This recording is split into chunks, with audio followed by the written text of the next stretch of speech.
Ang part 1 o unang bahagi ng kwentong ito ni Ramos ay binasa noong February 14, 2022. So mahigit 3 taon na rin sa dating KNBK yung SIT Somewhere in Time. Pero huwag nyo nang balikan, huwag na kayong pumunta sa SIT o sa KNBK para mapakinggan ang part 1 ni Ramos sapagkat ito na.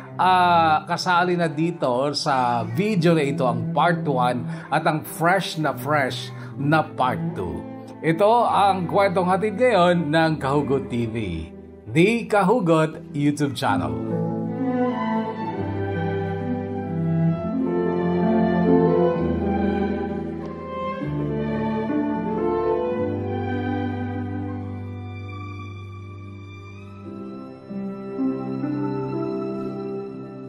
Dear Kuya Bono, ako si Ramos, bumabati sa lahat ng Kahugot.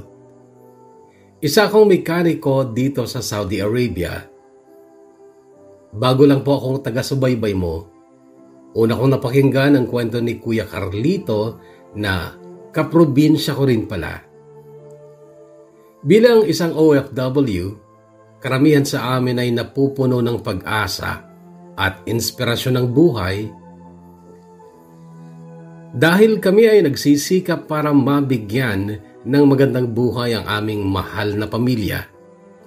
Ang kalaban namin ay homesick o malabis na pagkasabik sa mga mahal namin sa buhay dyan sa Pilipinas. Pero napagtitiisan ng pananabik dahil makakauwi naman at ang mahalaga ay hindi nagugutom ang aming pamilya. Pero kapag may dumating na problemang kinasasangkutan ng pamilya dyan sa Pilipinas, kami dito ay lubhang nahihirapan at hindi halos makatulog. Napakahirap sapagkat malayo kami at hindi kami makagawa ng hakbang para malutas ang problemang ito. Kagaya ng problemang kinakaharap ko ngayon na siyang nagtulak sa akin upang lumiham sa inyo, Kuya Bono. Upang maging malinaw ang lahat, hayaan niyong simulan ko ang aking salaysay.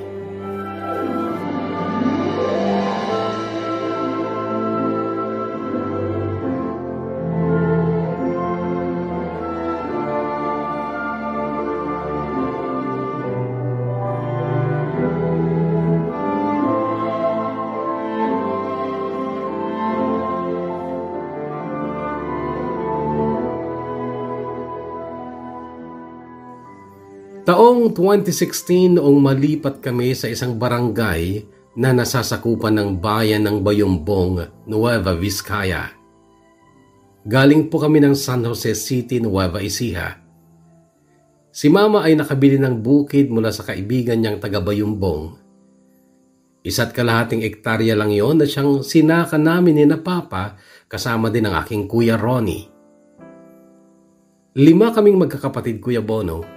Si Ronnie ang panganay, ako ang sumunod, tapos si Ricky at sumunod kay Ricky ang 2 babae na sina Ria at Rona. Tunay na mas maganang buhay sa Bayumbong, Kuya Bono, lalo na kung masipag ka. Maluwang ang aming bakuran at walang lupa ang hindi natatamnan ng mga sari-saring gulay at punong namumunga, kaya hindi talaga namin naranasan ang magutom. Hindi kagaya sa San Jose noon, nakatira kami sa syudad ngunit dikit-dikit ang mga bahay at wala halos lupa na pwedeng tamnan.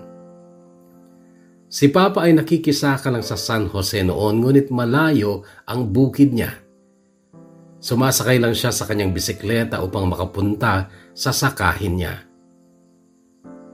Ako naman sa San Jose ay nagtapos ako ng vocational course na diesel mechanic. At saglit ding nakapagtrabaho doon bago kami nalipat ng Vizcaya. Pati tuloy ang aking girlfriend na si Almira ay naiwan din sa San Jose, pero hindi nagtagal ay ipinagpalit naman ako sa iba.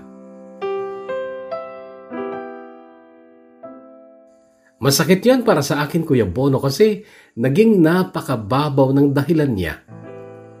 Useless na daw na may boyfriend siya pero hindi naman niya nakakasama araw-araw.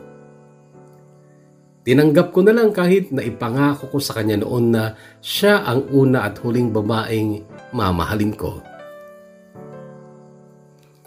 Siya kasi ang first girlfriend ko, Kuya Bonong. Siya naman ang bumitaw at kahit anong gawin kong kumbinsi na huwag kaming maghiwalay ay hindi naman ako pinakinggan. Hanggang sa nasabi ko na rin na hindi lang naman siya ang babae.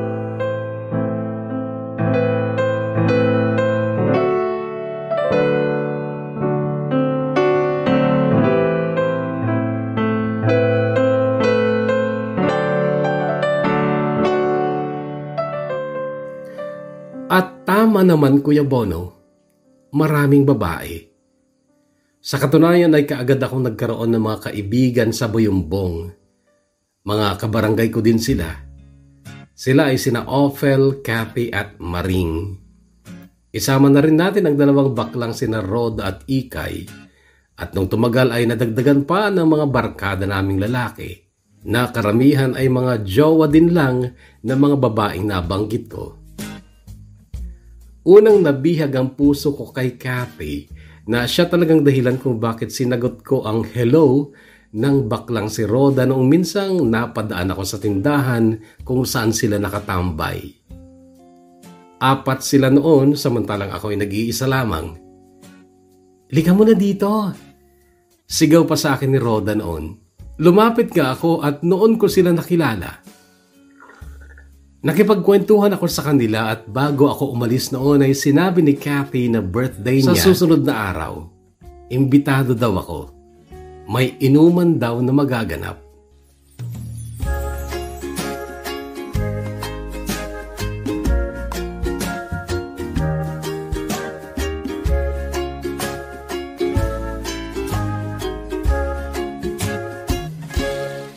Nagpunta nga ako ng birthday ni Kathy pero kararating ko pa lang ay agad akong nalungkot dahil may katabing lalaki si Kathy at halatang sweet sila. Siya si Emong na boyfriend pala niya. Nakilala ko na din ang dalawang barkada ni Emong noon na sina Philip at Andy. Si Philip ay boyfriend naman ni Ophel at si Andy ay jowa ng baklang si Ikay. Noong magtagal ang inuman, tinukso ako ni Kathy. "Ay Ramos, may jowa ka na ba?" "Wala." Nakangiting sagot ko. "Pumili ka na sa dalawang yan oh." Sabi niya sabay turo kina Maring at Roda. "Oy, ako ang piliin mo. Magbibigti ako kapag bakla pa ang pinili mo." Sabi ni Maring. Nagtawanan sila. "Gaga? Ako ang unang nakakita sa kanya. Di ba Ramos? Tinawag kita nung dumaan ka sa tindahan. Hindi nyo naman siya makikilala kung hindi dahil sa akin eh. Kaya dapat ako ang piliin mo Ramos. Kahit hindi ako babae, mapapatirik ko ang mata mo sa sarap." Nagtawanan ulit sila. Pero noon ay siyempre, kay Maring ako nakatingin. Hindi naman pangit si Maring, Kuya Bono. Medyo chubby siya ng konti. Kulot-kulot ang hanggang lampas balikat na buhok at makinis naman ang balat ngunit hindi nga lang maputi. Parehong magaling magpaligaya yan. Sabi pa ni Kathy noon. May amas na rin ako noon, Kuya Bono, at nakapagbiro ako ng sila na lang dalawa para walang lugi. Pero halos mag-duet sina Maring at Roda sa sagot na, "Ay, ayoko na may kahati." "Ay, ganito na lang. Mag-jack and poy na lang kayo." Sabad naman ni Emong na boyfriend ni Kathy. "Sige, game." Sagot ni Maring at nag-jack and poy nga sila. Noong matapos ang inuman, Kuya Bono, ay nakasex ko na ang nanalo sa jack and poy.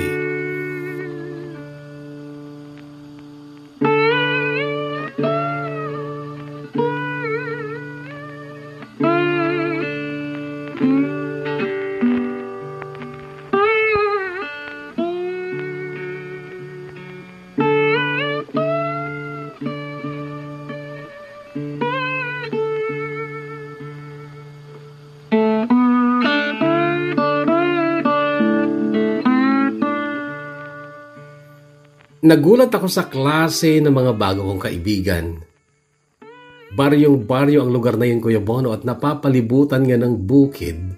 Ngunit hindi halos ako makapaniwala na ganun sila kaliberated. Pero nung magtagal ay nalaman kong sila pala ay nililibak at pinagtatawanan ng barangay, lalo na ang mga babae, sina Cathy, Ophel at Maring. Burikak pa nga ang tawag sa kanila. Ilocano word yun, Kuya Bono, ang ibig sabihin ay pokpok. Pero alam kong pinalala na lang nila ang salitang yun kasi hindi naman sila nagpapabayad.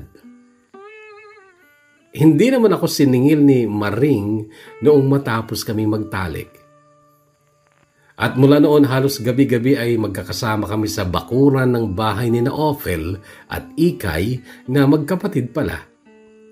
Parehong nasa abroad ang mga magulang nila. May mga nakababata silang kapatid na siyang inaalagaan nila. Nung una, alam ko hindi si Maring ang tipo ng babaeng pwedeng seryosohin. Kaso, naging madikit siya sa akin at mahal na nga ang tawag niya sa akin. Tinatawag ko na rin siyang mahal para hindi siya mapahiya lalo na kapag kaharap ang barkada.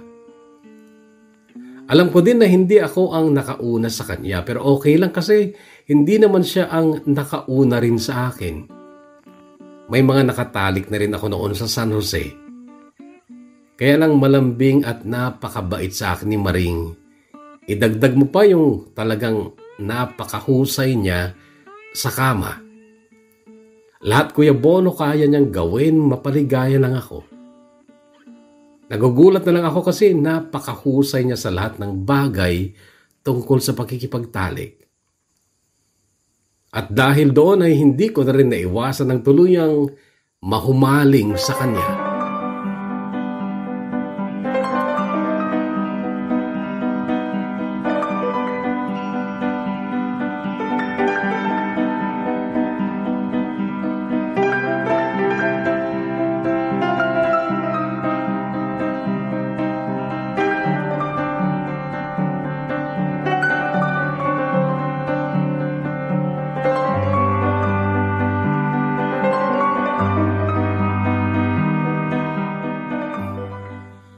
Noong halos wala nang gawain sa bukid ay nainip ako at naisipan kong maghanap ng mapapasukan. Pinalad ako makapasok sa isang talyer sa Solano. Pero sa gabi ay nakakasama ko pa rin sila. Kahit walang inuman kapag walang pambili ng alak, nandun lang kami, nagkakantahan, taga-gitara si Andy na jowa ng baklang si Ikay. Masaya kami lagi, Kuya Bono, at parang kulang nga ang saya kapag may isang wala. Wala kasing KJ o maarte sa grupo. Lahat game na game, lahat malakas tumawa. Isang umaga habang kami ay nag-aalmusal ay kinausap ako ni Mama.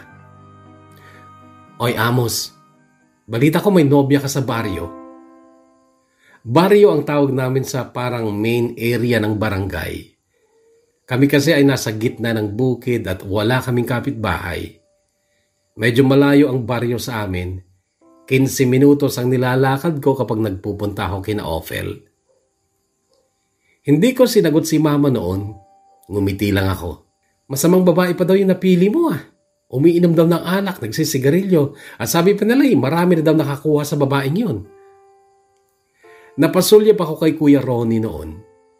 Agad kasing pumasok sa isipan ko ang mahal niyang girlfriend dati na isang dating GRO. Pero hinarang sila ni Mama at pinaghiwalay sila. Dinibdib ni Kuya ang pag-iwan sa kanya ni Ate Noemi, yung ex niyang dating GRO. Mahal na mahal kasi niya pero mahirap kontrahin si Mama kaya't walang nagawa si Kuya. Kaso na end despair si Kuya at hindi na nanligaw ulit sa iba. Inilaan na lang niya ang buhay niya sa pagtulong kay Papa sa bukid. Dominanteng babae si Mama, Kuya Bono. Siya ang nagmimistulang hari sa aming pamilya dahil hindi siya makontra ni Papa. Si Mama din ang madalas magdesisyon sa lahat ng bagay tungkol sa pamilya. Malaki ang boses niya at laging maiksi ang kanyang gupit, parang gupit panlalaki lagi. Pero may hikaw naman siya kaya't hindi mo iisiping tomboyish siya. Kahit mahirap lang tayo, Amos, ayokong ganong babaeng mapapangasawa mo. Narinig ko pang sabi ni Mama. At ako naman si Gago, matapos lang ang usapan ay nasabi kong, hindi ko naman sineseryoso yun eh. Libangan lang yun. Kaso sumabad si Papa sa kanyang mahina at kalmadong boses. Ay, mali yan, Amos. Ang tunay na lalaki, marunong rumespeto sa babae. Hindi tama na ginagawa mong laruan ng babae. May mga nakababata kang kapatid na babae. Maisip mo sana. Paano kung sila naman ang paglaruan balang araw? Iwasan mong babaeng yon habang maaga pa, Amos. Madiin pang sabad ni Mama. May papakilala ako sa'yo. Kasamahan ko sa simbahan. Mabait, disente, makadiyos at maganda. Sa birthday ko, iimbitahan ko siya. Siya lang ang bisita natin. Ganong babaeng gusto ko mapangasawa nyo. Hindi yung nakikipag-inuman sa mga lalaki at naninigarilyo at kung sino-sino ang nakakagalaw sa kanila. Ito pa ang dominanteng litanya ni Mama.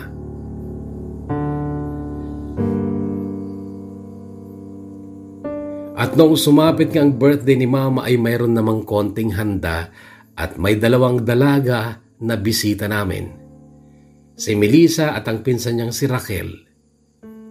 May itsura nga si Melissa, Kuya Bono, at talagang mahinhin sa kilos at pananalita. Mahaba at maganda ang kanyang buhok. Si Raquel naman ay medyo chubby pero babaeng babae din naman kahit hindi kagandahan. At si Mama, para kaming pinareha ni Kuya Ronnie sa 2 babae. Ako naman ay syempre, nagpaka-gentleman naman ako kay Melissa. Kaso talagang isa siyang babaeng Maria Clara. Mahiyain at napakadalang magsalita. Kung magsasalita man ay hindi titingin sa'yo at mahina pa ang boses niya. Sasagot naman kapag tinanong ko pero hindi tumitingin talaga sa mukha ko. Napapangitan yata sa akin. Oo, hindi ako kagwapuhan, Kuya Bono, pero hindi naman ako pangit. Iniisip ko na lang na sadya sigurong mahiyain si Melissa kaya hirap siyang iharap sa akin ang mukha niya. Sa totoo lang, Kuya Bono, na kay Melissa ang mga katangian ng babaeng pangarap ko. Kaya lang, mukha namang hindi niya ako gusto at iyon ang sinabi ko kay Mama noong umuwi na sina Melissa at Raquel. Una pa lang kayo nagkita eh. Siyempre, patunayan mo muna na karapat dapat ka sa kanya. Hayaan mo't bukas, gagawa ako ng bibingka at dalhan mo sila ni Raquel.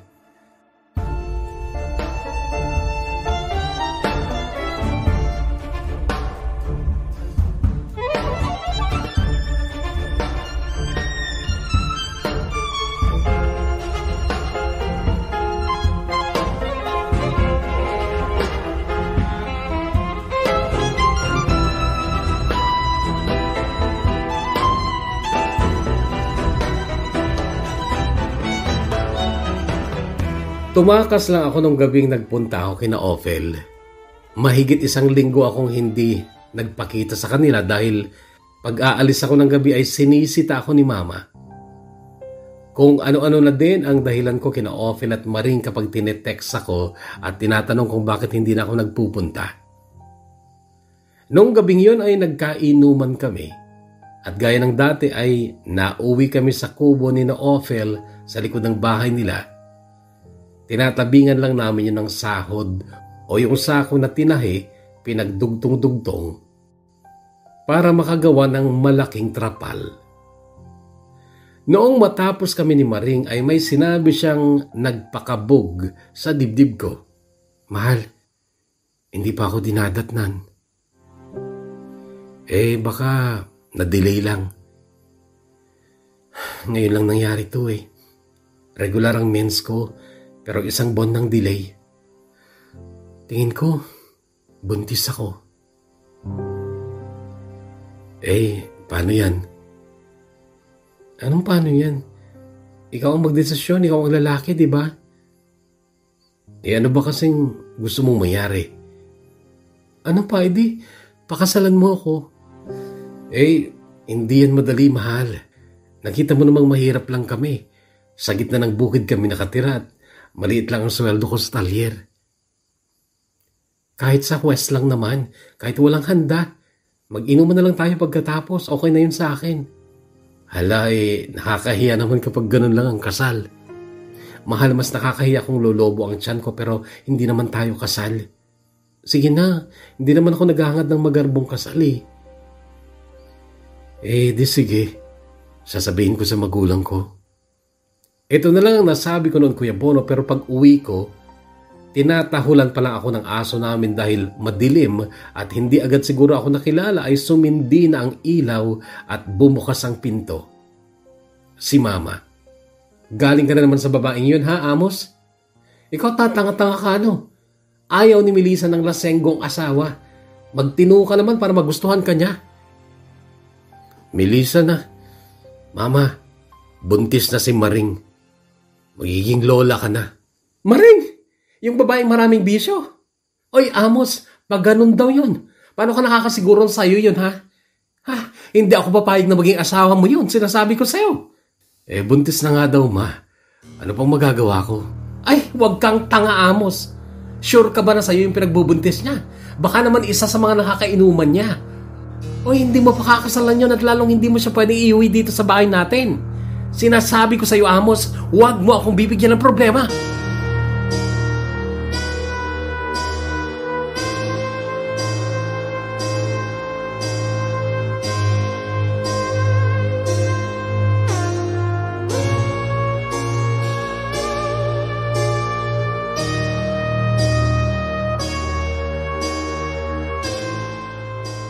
Huwag ko daw siyang bigyan ng problema. Andun na yun. Pero sa totoo lang, nagduda din ako noon kung buntis nga talaga si Maring at ako nga ang nakagawa. Nung gabing yun ay ka-text ko pa rin siya kahit antok na ako. Tinatanong niya sa akin kung nasabi ko na sa magulang ko. Nagsinungaling ako. Sinabi kong tulog na sila nung dumating ako. Sinabihan ko din siyang bumili ng PT kit para ma-prove niya kung talagang buntis siya. Kinabukasan ng tanghali ay nag-text siya. 3 PT kit daw ang binili niya at lahat ay positive. Gusto ko rin itanong sa kanya noon kung sa akin ba talaga yon. Kaya lang baka kasi magalit siya, baka ma-offend siya. Kaya lang nung sumunod na gabi, may nalaman ako. Nakita kasi ako ni Philip at inaya niya ako sa inuman pero hindi kina-offer kundi sa pinsan ni Emong. Noon ko nalaman na bago pala maging kami ni Maring ay sila muna ni Andy. Si Andy na kaibigan din namin, yung jowa ni Ikay na bakla. Tol, may nangyari din ba sa kanila? Halos pabulong na tanong ko noon kay Philip. Oo lagi-lagi noon. Kailan ba sila nag-break? Tanong ko, wala pang 1 linggo tapos naging kayo na. Inaya ko si Philip sa gawi doon, malayo sa mga kainuman namin. Sinabi ko sa kanya na buntis si Maring. Napatingin siya sa mukha ko. Tingin mo, boy, akin kaya yun o kay Andy? Yan ang hindi ko masasagot, pre. Sagot niya. Noon na ako naguluhan, Kuya Bono, at nakadama din ako ng inis kay Maring. Bakit sa ibang tao ko pa nalaman na naging sala pala ni Andy? Nalaman ko din na kaya sila nag-break ni Andy dahil nahuli daw ni Maring si na Andy at Ikay na may ginagawa. Kinagabihan ay nagpunta ako kina Ophel pero wala sila. Inutusan lang ni Ophel ang batang kapatid niya na tawagin si Maring. Hindi kasi ako pwedeng pumunta kina Maring dahil napakataray daw ng kanyang ate kung saan siya nakikitira. Uli lang lubos na kasi sina Maring at hindi daw ganon ka-supportive sa kanya ang ate niya. Kaya kahit sa huwes na lang daw talaga kami magpakasal. Para makaalis na siya sa ate niyang napakasungit. Nag-usap kami ni Maring noon, Kuya Bono, at sinabi ko sa kanya ang lahat ng nasa isipan ko. Baka naman, hindi akin yan, Maring. Baka kay Andy yan. Hindi, sa'yo to. Nagko-condom si Andy. Hindi yun basta tumitira. Totoo ba? Ramos, malandi lang ako pero hindi ako sinungaling. Nasabi ko na kasi kina mama At ayaw nila. Ayaw pa nila akong mag-asawa. Ikaw, kahit naman ayaw pa ng mama mo kung gusto mo akong tuluyan, di ba? Pwede pa rin naman tayo magsama. Hindi ganun kadali yun, Maring. Hindi mo kilala ang mama ko. Tigre yun. Tapatin mo na lang ako, Ramos. Ayaw mo talaga sa akin, di ba? Kasi hindi ako maganda. Malandi ako, mabisyo. Sabihin mo na lang sa akin ng totoo. Ayaw mo ba? Ayaw mo ba ako? Hindi ako nakasagot sa sinabi niyang yun at hindi ko rin siya matingnan. At saka siguro walang halaga sa iyo yung relasyon natin kasi naging tayo lang dahil sa Jack and Boy. Maring, may ibang gusto si mama para sa akin Wala akong paki sa gusto ng mama mo, Ramos. Yung gusto mo ang may pakialam ako. At kung gusto mo talaga magpakalalaki para panindigan to. Nasaling ang ego ko sa salitang yon, magpakalalaki. Tumitig ako sa mga mata niya at ang sabi ko, sige, magsasama tayo. Hintayin mo lang akong sumweldo. Hahanap tayo ng titirhan natin sa Solano. Pero yung kasal, hindi ko pa yun may papangako sa'yo. 20 pa lang ako. Kailangan pa ng pahintulot ng magulang para makasal tayo at sigurado naman na hindi ibibigay ni mama yung pahintulot niya. Salamat, Ramos. Hayaan mo, magtatrabaho din ako. Magtutulungan tayo.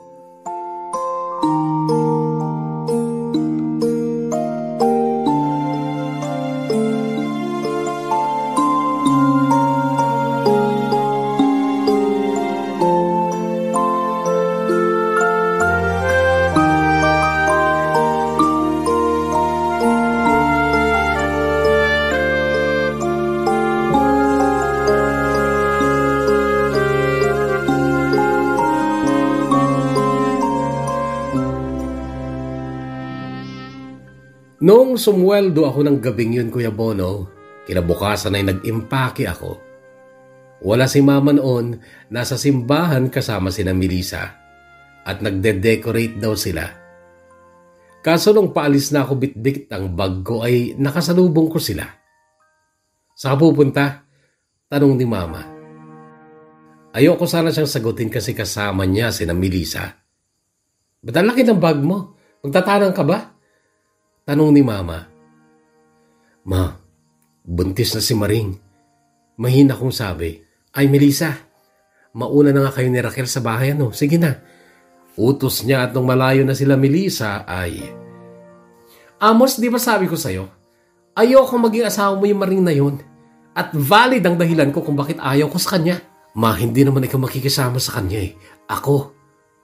Sabi ko pero ang lakas ng sampal ang dumapo sa mukha ko. Sige, umalis ka. Puntahan mo ang babaeng yun pero ito ang tandaan mo, Amos. Huwag na huwag kang magpapakita sa amin. At kalimutan mo na ako bilang ina mo.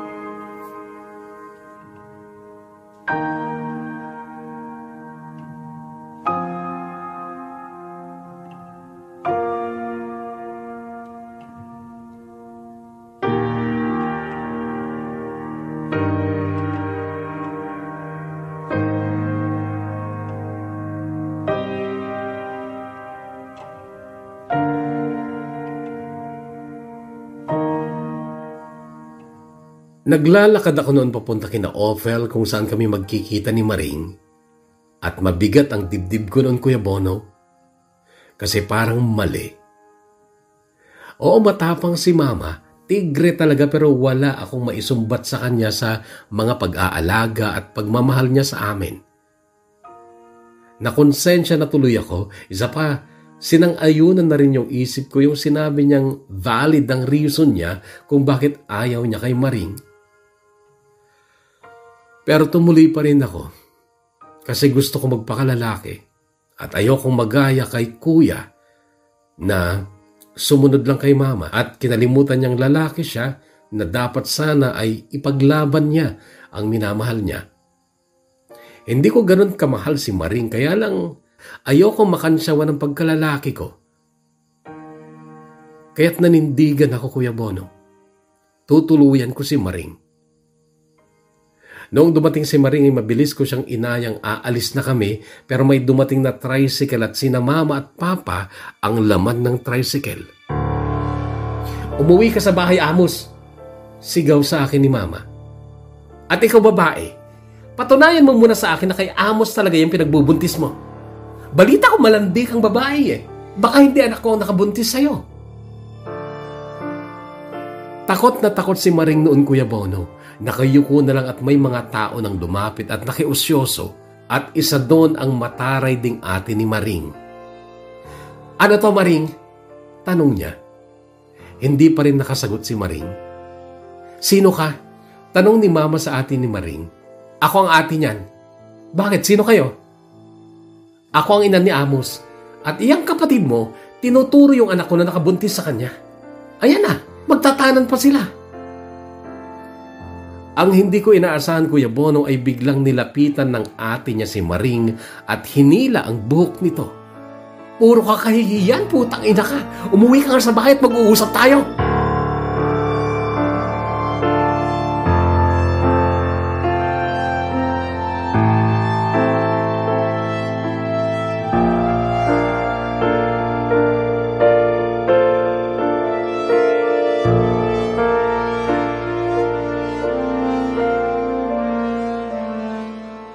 Wala nang nagawa si Maring, Kuya Bono, kundi ang sumama sa ate niya dahil hila-hila nito ang buhok ni Maring. Hiyang-hiya ako nung oras na yun, Kuya Bono. "Sakay!" sigaw sa akin ni Mama sabay turo sa tricycle. Sumakay na rin ako, Kuya Bono, at sa bahay ay nadatnan pa rin namin sina Melissa, at ang hindi ko ulit inaasahan ang pagsisinungaling ni Mama kina Melissa. "Sabi ko na nga sa'yo, Melissa hindi kay Amos yung pinagbubuntis ng babaeng yon. Ay naku, yung anak ko kasing ito, ang daling paniwalain Palibhasa hindi marunong manloko, kaya yan, siya ang maloloko." Buti naman po nahabol pa po ninyo sila. Narinig kong sabi ni Melissa. "Ay oo, at kawawa yung babae sa ate niya. Ayaw pa naman pala nung ate niya na mag-asawa yung kapatid niya. Kaya Melissa, kung gusto mo itong si Amos ko, kayo na lang magpakasal." Siguro po, dapat pumunta po kayo sa bahay. Kausapin niyo po ang tatay ko. Hindi ko inaasahan ang ganong sagot ni Melissa, Kuya Bono, na mabilis namang sinagot ni Mama ng, "Ay oo, mamayang gabi, pupunta kami."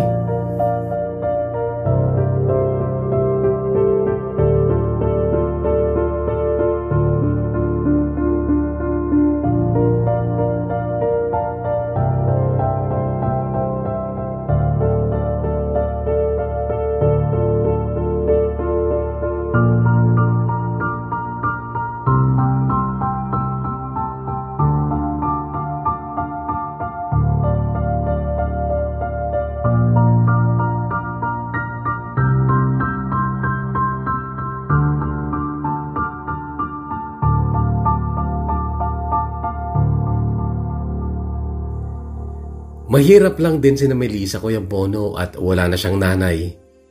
Magsasaka lang din ang tatay niya at dalawa lang silang magkapatid ni Eva.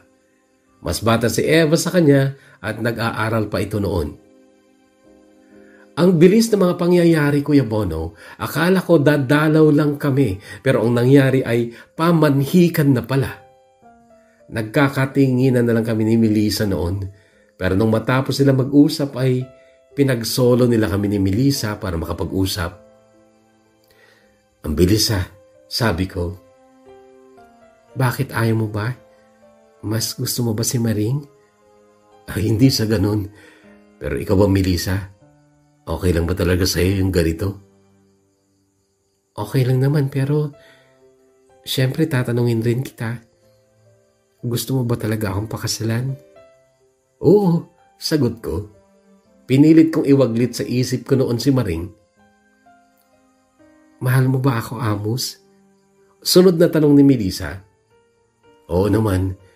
Ikaw Melissa, mahal mo rin ba ako? Oo. Noong una pa lang kita makita, nagustuhan na rin kita. Totoo ba?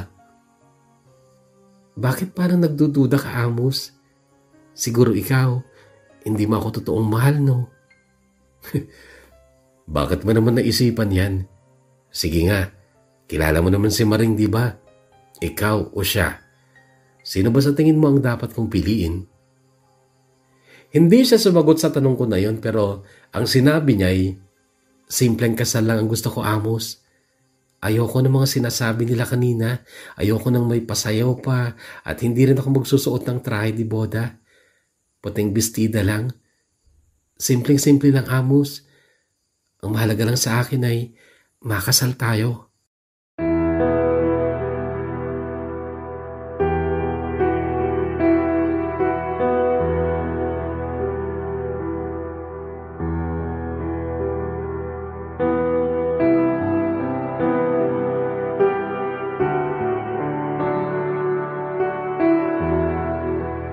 Makaraan ng 3 buwan, Kuya Bono, ay nagpakasal kami ni Melissa. Ayon kina Ophel, inilayo na daw ng ate niya si Maring, dinala sa Maynila. February 2017 noong ikasal kami ni Melissa at kami ay tumira sa bahay nila. Napamahal na rin siyang totoo sa akin, Kuya Bono, kasi mabait naman siya, maalaga, masipag, at gumaling na rin siya sa kama. Hanggang sa nagbuntis na at nanganak ng babae noong November 2018. Kaya lang mula noong manganak siya ay nagbago ang ugali niya. Naging bugnutin, mataray at napakagaling magduda. Naging sobrang silosa na kahit wala naman akong ginagawa, inaaway ako. Lahat din ng friends ko sa Facebook, iniisa-isa niya, lalo na yung mga babae, at lahat ng chat binabasa niya. Kaya lang, wala naman siyempre siyang makita dahil hindi naman talaga ako nagluloko. Kasi ako, loyal at faithful ako. Isang araw sa talyer ay may tumapik sa likod ko. Paglingon ko, si Emong pala. May kotse na siya pero hindi bago. Magpapa-align daw siya. At noon ay mayroon siyang kwentong ikinabigla ko. Pre, kamukhang-kamukha mo yung anak ni Maring, ah.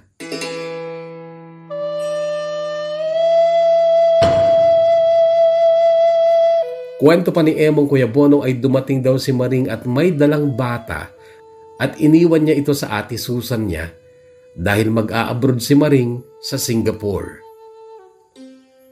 Nasa puso ko noon ang kagustuhang makita ang bata, Kuya Bono, yung anak namin ni Maring, pero paano ba ako haharap sa mataray na ate niya? Sinasadya kong tumambay kina Ophel tuwing may panahon ako, at noon ay natatanaw ko lang ang bata sa bakuran ni na ate Susan, yung ate ni Maring. Sabi ko kay Ophel kunin niya yung bata, pero hindi na daw sila nag-uusap ni ate ni Maring. Magkakaaway na daw sila, pati si Maring.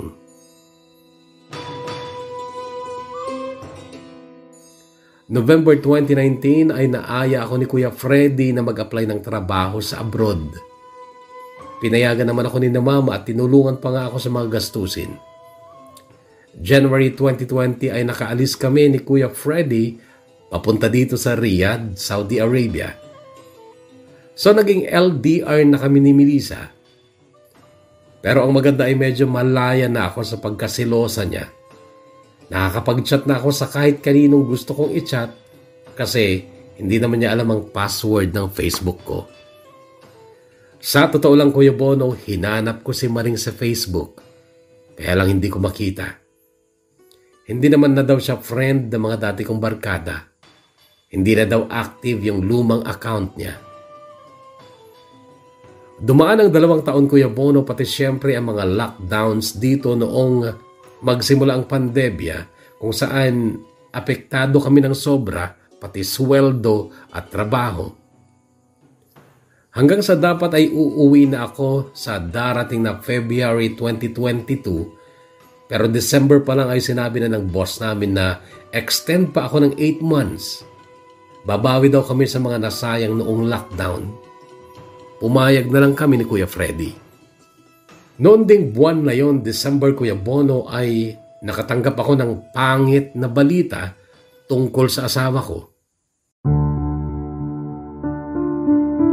Una ay mula kay Emong. Nakita daw niya si Melissa na may kasamang lalaki sa fast food at hawak pa daw ng lalaki ang kamay ni Melissa. Kahit itanong mo pa kay Andy, pre, siya ang kasama ko noon. Madaling araw na dito sa Saudi nang mag-reply si Andy sa chat ko kasi sinunod ko ang sinabi ni Emong na tanungin ko siya. Oo, pre.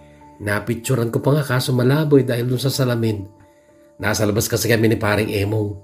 Tapos maliwanag kaya may glare yung salamin. Pero kita pa rin, pre.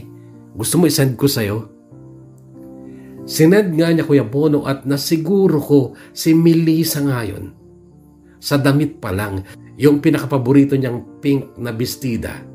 At kahit medyo malabo nga, kung asawa mo, makikilala mo. Tila ako binagsakan ng langit noon, Kuya Bono, pero naisip ko din na baka naman pinsan lang niya yun o kaibigan.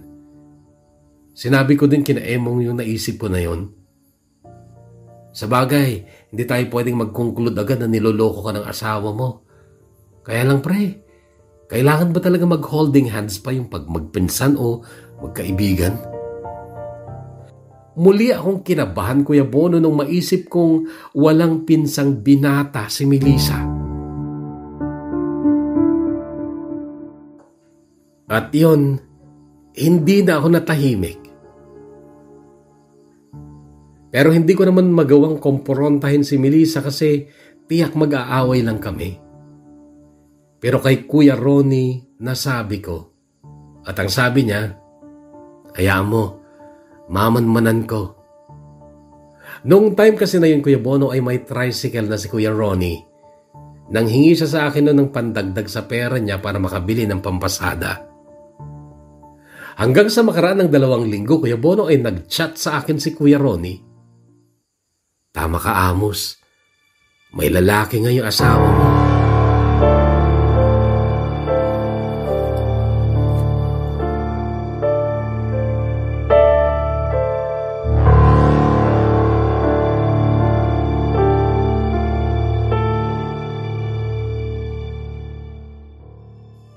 Ang kwento ni Kuya Ronnie, naisakay daw niya sina Melissa at Alisa, yung baby namin. Nagpahatid daw sila sa simbahan sa bayan. Magsisimba nga daw sila. Yun daw ang sagot ni Melissa nung tanungin siya ni Kuya. Naka-pink na naman daw noon si Melissa. Marami kasi talaga siyang damit na kulay pink, Kuya Bono. Paboritong-paborito niya ang kulay na yon. Pero pagkahatid daw ni Kuya kina Melissa sa simbahan ay umikot lang si Kuya tsaka siya bumalik. Siya naman daw labas ni Melissa ng simbahan pero naglakad ito karga ang anak namin. May pinasok na kalsada pero dead end daw yung eskinitang yon kaya nag-abang si Kuya sa gawing kanto. Medyo kumubli daw si Kuya noong makita niyang palabas na ulit ng eskinita si Melissa pero hindi niya nadala ang baby namin.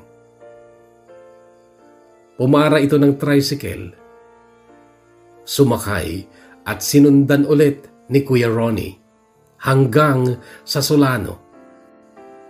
At sa Solano ay huminto ang sinakyang tricycle ni Melissa sa harap ng isang motel. Hinintay pa daw ni Kuya na pumasok si Melissa sa gate ng motel at nakita niyang may lalaking sumalubong sa kanya at kaagad kinuha ang kamay niya at magka-holding hands silang tumuloy sa loob ng motel. Gulat na gulat si Kuya Freddy nung mapamura ako ng malakas. Tsaka ako pinagsusuntok ang dingding kahit na nasa linya pa si Kuya Ronnie. Ang sama ng loob ko nun, Kuya Bono, at abot hanggang impyerno ang galit ko kay Melissa.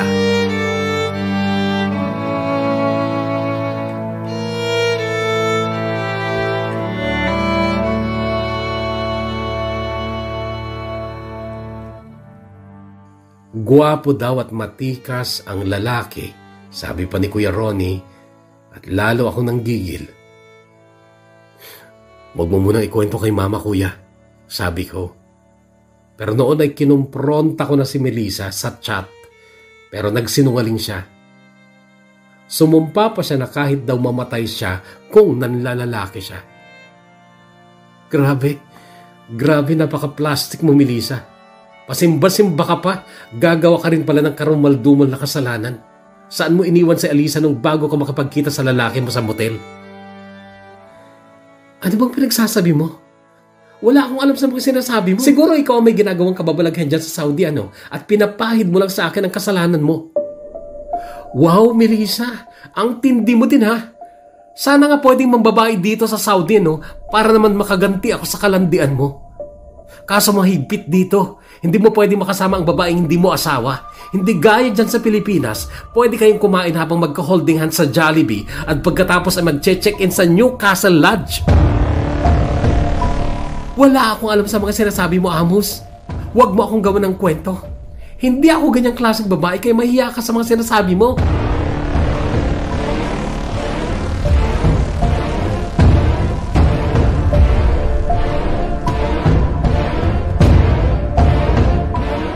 Ang masakit, Kuya Bono, nung sabihin ko kay Kuya na sabihin niya na kay Mama ay tumawag si Kuya sa akin sa Messenger at kinausap ako ni Mama.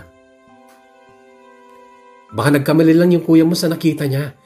Baka may party lang doon, birthday, ganon. Kaya napunta siya sa hotel. Di ba madalas may mga ganon sa hotel?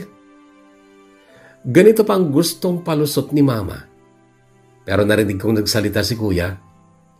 Walang ganon dun, Ma. Maliit na motel lang yun. Karamihan na nagpupunta dun, mga driver lang. Basta. Hindi ako naniniwala na kayang gawin ni Melissa yun sa'yo. Matinong babae si Melissa. Maka-Diyos yun. Kaya nga naglilingkod sa maliit naming simbahan dito eh.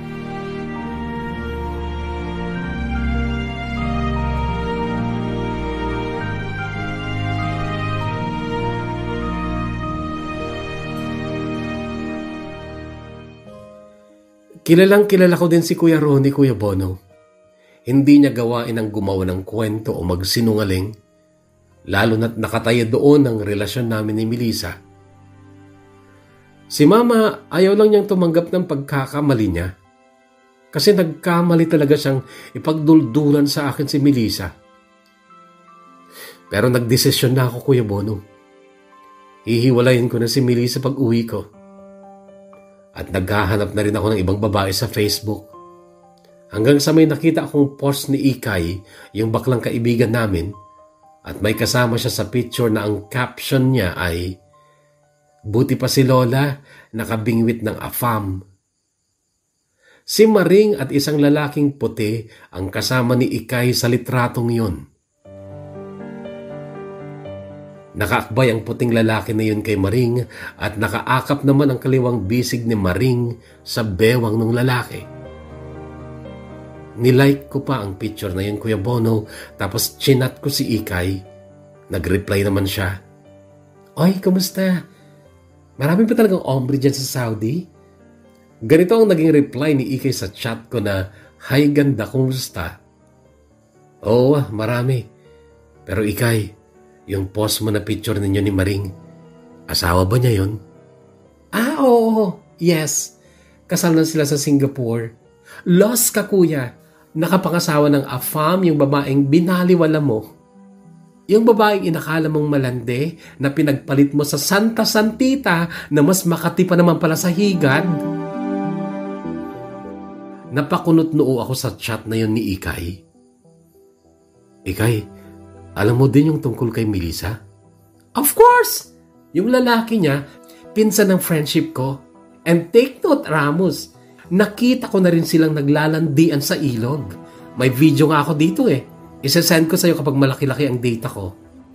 Ay nako, Kuya, maiiyak ka sigurado pag napanood mo to.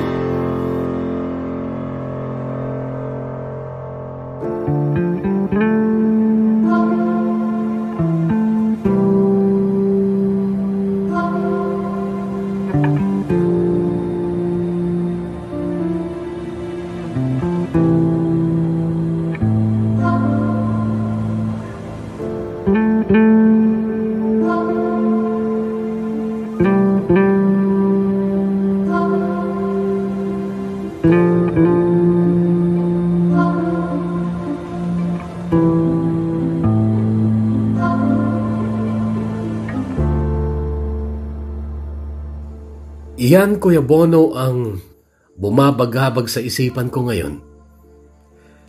Hirap ako makatulog sa gabi. Kung may alak lang dito, baka araw-araw akong lasing para lang makatulog ng mahimbing. Akala ko ginto ang nakuha ko, yun pala burak.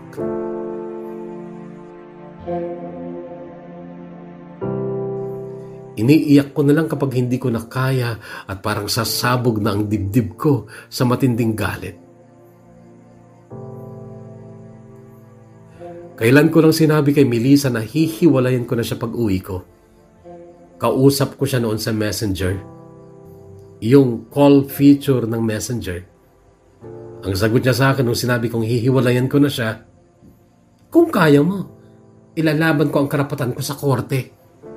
Oo, magharap tayo sa korte, Melissa. At ihaharap ko lahat sa iyo ang mga witness at ebidensya ko sa mga kalandian mo. May picture pa nga ako dito eh. Picture nyo ng lalaki mo. At may video pa yung kaibigan ko sa phone niya. Video nyo ng lalaki mo habang naglalandian kayo sa ilog. Tang ina mo, Melissa. Nakakahiya ka. Tang ina ka.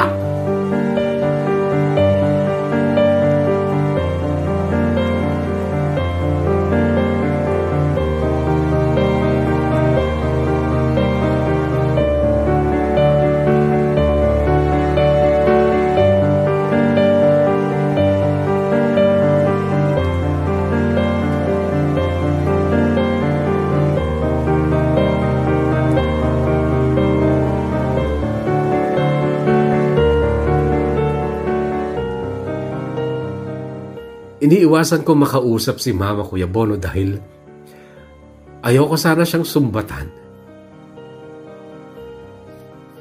Pero gusto ko na rin matapos yung pagmamanipula niya sa buhay namin. Si Kuya Ronnie hanggang ngayon ayaw nang magmahal. Masyado siyang nasaktan sa paghihiwalay nila ni Ate Noemi na mahal na ex niya noon. Humanda sila pag uwi ko. Hindi nila alam kung gaano pahirap at sakit ang dinulot nila sa akin dito. Napakahirap, Kuya Bono. Hanggang chat at tawag lang nagagawa ko. Sana pag uwi ko, hindi na ganito katindi ang galit ko kasi baka mapatay ko si Melissa at yung lalaki niya. Hanggang dito na lang muna, Kuya Bono, at sana suportahan nyo na lang ako sa desisyon kong hiwalayan na yung asawa ko. Alam kong masama yun dahil kasal kami, pero tangina ginago ako eh. Maraming salamat, Kuya Bono, sa pagbabasa. Pero please, huwag mo na akong payuhan kung sasabihin mo na lang na huwag kong hiwalayan si Melissa. Hindi ko rin lang pakikinggan. Gumagalang at nagpapasalamat, Ramos. Tell me the words I never say.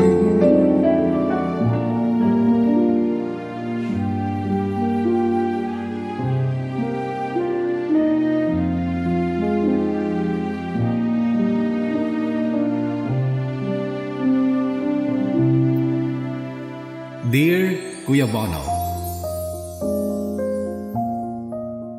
Broken Vow pala ang title ng huling kantang inilagay nyo sa huling bahagi ng part 1 ng kwento ko na binasa mo pa noong mismong Valentine's Day ng 2022. Nalaman ko ang pamagat ng kantang iyon nung nasa kulungan ako. Tinanong ko pa sa baguhang pulis na siyang nasa counter ng blotter section nung gabing yon ang title ng kantang tumutugtog ng mahina lang mula sa kanyang cellphone. Bakit? Broken ka din ba, sir? Tanong ba ng pulis sa akin? Nginitian ko lang siya.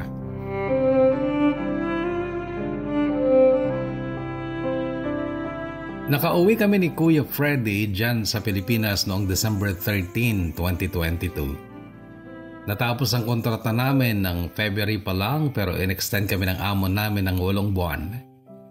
Dapat sana October uuwi na kami pero December pa talaga kami nakauwi dahil naging biktima kami ng inshallah bukra ng boss namin sa tuwing tinatanong namin kung nakabili na siya ng ticket namin.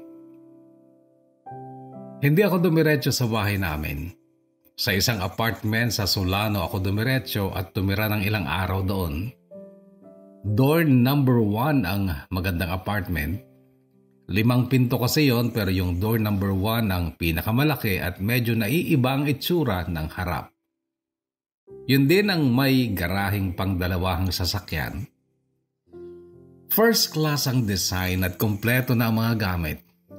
Hindi masyadong halatang Samsung fan ang may-ari dahil halos lahat ng appliances ay Samsung. Ultimo mga split type aircon, Samsung. De-carpet ang kwartong tinirhan ko. May aircon at 65 inches na TV. Magaling ang interior design. Lalo na ang combination ng mga kulay ng pintura. Lahat matte, hindi makintab. Ang mga ilaw, mga modern at halatang mamahalin. Yun nga lang, hindi ako pwedeng magluto doon. Mainit na tubig lang ang pwede kong lutuin, pangkape o pantubig sa instant noodles. Hindi ako umuwi sa bahay ng magulang ko dahil alam kong lalambot lang ulit ako doon. Baka mapasakop lang na naman ako sa kapangyarihan ng aking inang tigre.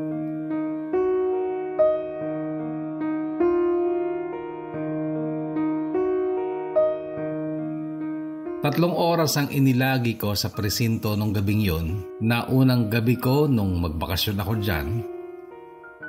Naroon ako upang dalawin ang Kuya Ronnie ko. Nasa bus pa lang kami ni Kuya Freddy nung i-chat sa akin ni Ikay na hinuli ng pulis si Kuya ko dahil nabanatan niya ang tiyuhin ni Melissa na may high blood pala at inatake noong nagsusuntukan sila ni Kuya Ronnie. Hindi raw ito natumba dahil sa suntok ng kuya ko. Natumba daw dahil sa high blood. Pagdating ko ng presinto nung gabing yun, wala si Kuya sa kulungan.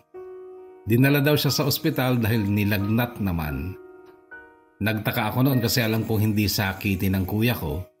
Pero ang sabi ng pulis, baka na-infection yung mga sugat niya, sir. Sugat? Marami siyang tama kasi kinuyog siya ng mga kamag-anak ng Melissa. Nung sandaling yun ay tinawagan ko si Ikay. Si Ikay ay isa sa mga barkada namin noon na bakla at nataon na rumarampa daw siya sa baryo namin nung mangyari ang gulo. Sa kanya ko nalaman na si Melissa ang unang kumumpronta kay Kuya Ronnie tungkol sa nakita ni Kuya Ronnie na pakikipagkita ni Melissa sa isang lalaki at magkahawak kamay pa silang pumasok sa isang motel. Alam ko hindi si Kuya Ronnie ang nagkalat nung balitang yun sa barangay namin, lalo namang hindi ako, kaya nagtataka kami kung bakit nakarating sa kaalaman ng pamilya ni Melissa. Nakita mo ba yung mama ko noon? Anong reaction niya? Tanong ko pa roon kay Ikay. Pinagagalitan niya yung kuya mo, sinisigaw-sigawan. Si Melissa, anong ginawa nun? Di umiiyak lang, paawa effect, pa-victim, ganun. Noong sandaling yun, Kuya Bono, ay gusto kong umuwi at harapin si mama. Gusto ko siyang sigaw-sigawan dahil base sa pangunawa ko, kinuyog na ang kuya ko ng mga kaanak ni Melissa pero kay Melissa pa rin siya kumampi. Napapaluhan na lang ako noon sa upuan ko sa presinto. Ang sakit sa dibdib na hanggang noon nananatiling tanga ang ina ko dahil nagpapalin lang siya sa akting-aktingan ng asawa ko.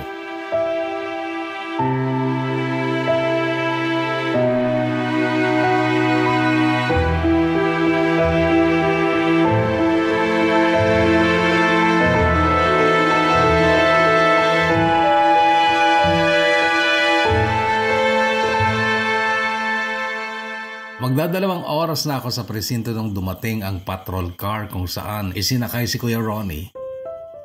Tumayo ako nung makita ko siyang bumaba mula sa likod ng sasakyan. Hindi naman siya nakaposas, bagay na ikinatuwa ko pero marami siyang bandage sa katawan. Bumati ako sa dalawang pulis niyang kasama. Sinabi kong kapatid ko si Kuya Ronnie. First time naming magyakap ni Kuya Ronnie noong nakaharap pa mga pulis pero sinabihan akong sa loob na lang kami mag-usap ni Kuya. Sa loob, magalang kong tinanong ang isang pulis kung hindi ba pwedeng i-confine si Kuya. Ang sagot niya, pwede sana pero ayaw niya. Kaya daw niya. Na-infection lang yung sugat sa tagiliran niya. Sumadsad kasi yan sa barbed wire nung sinugod siya nung kaanak ng babae. Chip, bakit kuya ko lang ang nakulong? Bakit yung mga nakaaway niya hindi nakulong? Walang nagreklamo eh. Ito lang si Ronnie ang tinuro.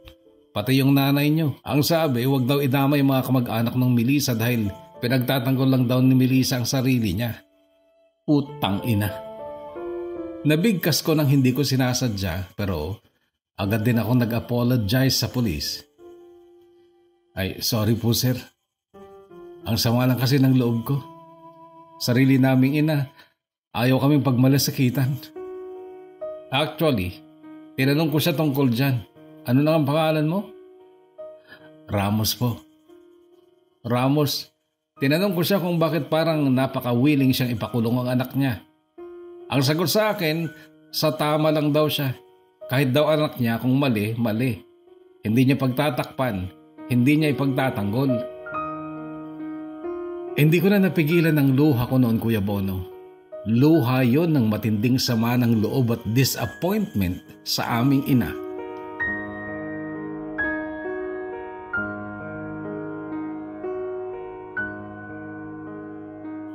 Nung umalis ang dalawang pulis, may dalawang dumating pero nagpasukan sa mga opisina. Noon kami nakapag-usap ni Kuya Ronnie. Napapangiti ako dahil ngingiti-ngiti siya. Ba't ba masaya ka pa? Tanong ko. Nakahawak din ako noon sa rehas. Yung pinagkulungan sa kanya ay yun lang kulungan sa harap.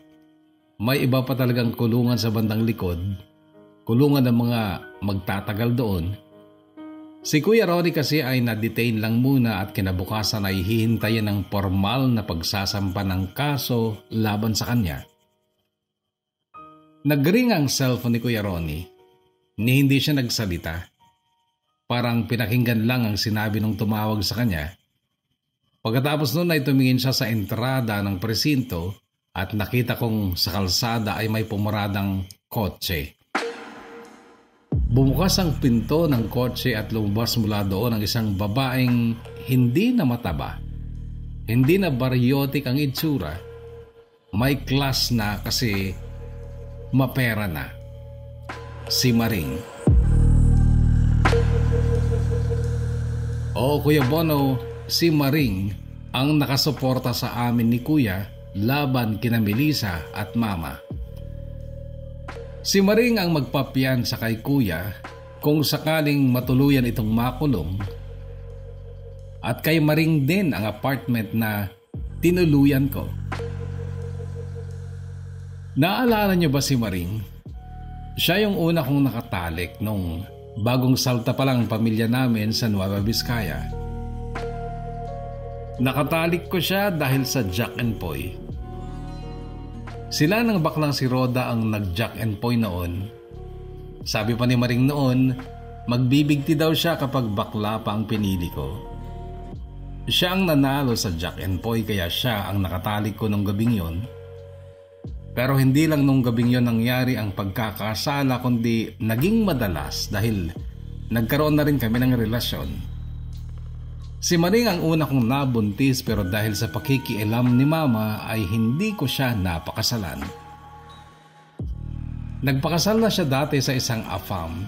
British pero naghiwalay sila dahil nakatagpo ng mas okay ang AFAM sa Siargao.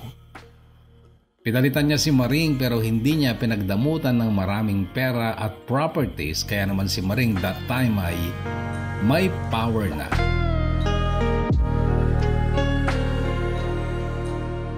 May 2022 pa lang ay naging friends na kami ni Maring sa Facebook kaya nagkaroon na kami ng communication. Kaya lang nasa UK pa siya that time at marami siyang ginagawa kaya hindi kami madalas makapag-usap. Naghiwalay sila noong British October 2022. Umuwi na si Maring dyan sa Pilipinas at nagtayo ng mga negosyo. Ininvest niya ang milyones niya sa business at mga properties at si Kuya Ronnie ay isa sa mga tauhan niya. Welcome home, Ramos. Casual niyang ngiti sa akin noong makapasok na rin siya ng presinto. Dumiretso siya sa pulis at nagpirma ng logbook. Gusto kong makita ng anak mo. Casual ulit niyang sabi sa akin. Nasa 2 metro ang layo niya pero langhap ko ang kabanguhan niya na nagdulot sa akin ng init sa aking katawan, which is normal sa isang lalaking 3 taong tigang sa Saudi. Saan ko ba siya pwedeng makita? Tanong ko sa kanya patungkol sa aming anak. Sa bahay ko, sa Bambang. Pwede kang sumama ngayon. Doon ka na matulog. Napasulyap ako kay Kuya Ronnie noon. Nakita ko siyang bahagyang tumango at ganun nga ang nangyari, Kuya Bono. Sumama ako kay Maring nung gabing yon at kung inaasahan mong natighaw ang mag-4 na taon kong pagkatigang sa sex ay tama ka. Nasulit ko ang makasama si Maring nung gabing yon sa 3 round naming pagtatalik.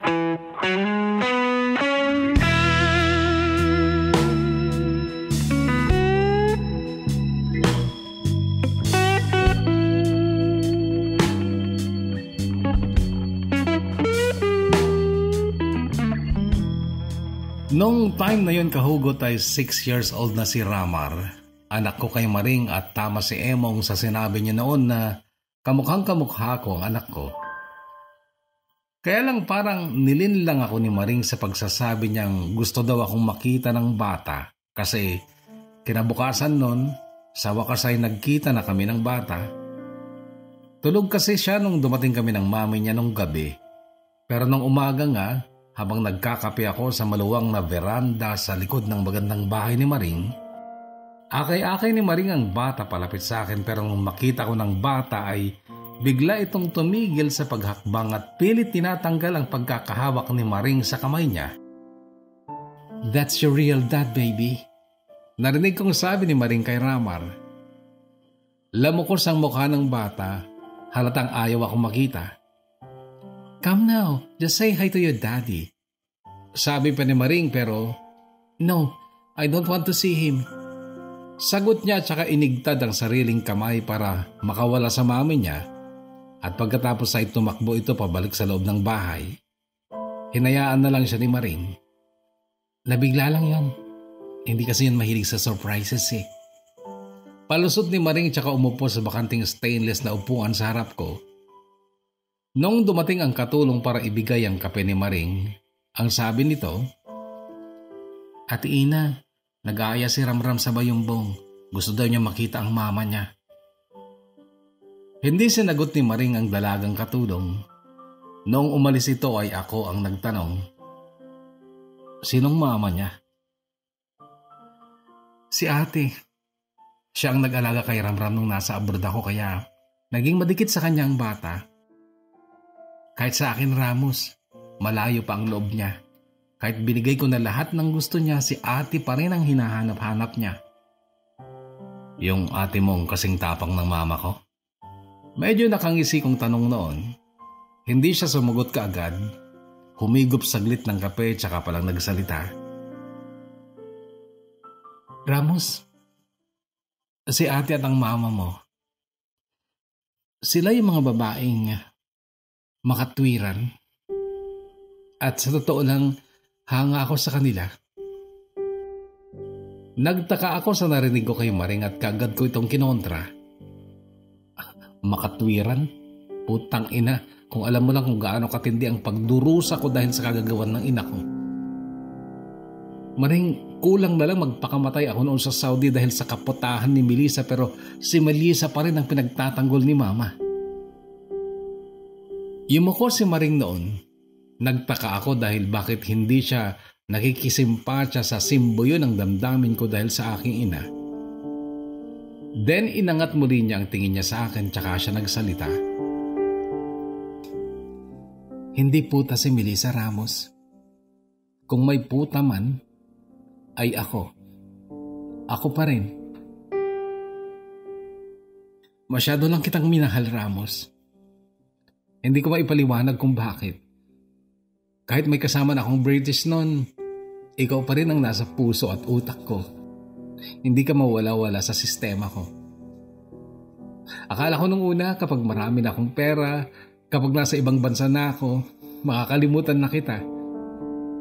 Pero napakatanga ko dahil habang naglilibot ako sa pinakamagagandang tourist spot sa Europe kasama si Winthrop, ikaw pa rin ang iniisip ko. Nagwi-wish ako na sana ikaw ang kasama ko. Napapakunot-no ako noon sa mga naririnig ko kay Maring. Pero ngayon, Ramos, siguro mapipilitan na akong tanggapin na talagang hindi na magiging tayo ulit dahil sa lahat ng pagdurusa mo sa Saudi ay ako ang sisisihin mo. Hindi ang mama mo, hindi si Melissa, kundi ako. Dahil ako talaga ang may pakanan ng lahat. Kinasangkapan ko lang sina Kuya Ronnie, sina Emong, sina Andy, maging si Melissa. Anong sinasabi mo, Maring? Yung mga balita nila sa'yo, pati yung mga pictures, yung mga video, scripted lahat yun. Noon, Kuya Bono, ay nanginginig na ako sa upuan ko at parang mahuhulog ng luha ko dahil naisip ko na si Melissa at lahat ng masasakit na sinabi ko sa kanya. Pinagbumura ko siya noon, isinumpa, pero nagtaka pa rin ako kung paanong nagamit din ni Maring si Melissa.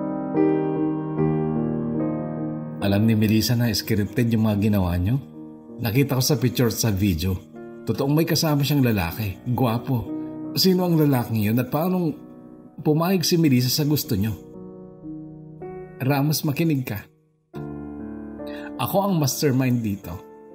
Kasalanan ko lahat yan. Sinilaw ko lang sila sa pera ko. Pati si Melissa, nasilaw sa pera mo? Pati ang kuya ko?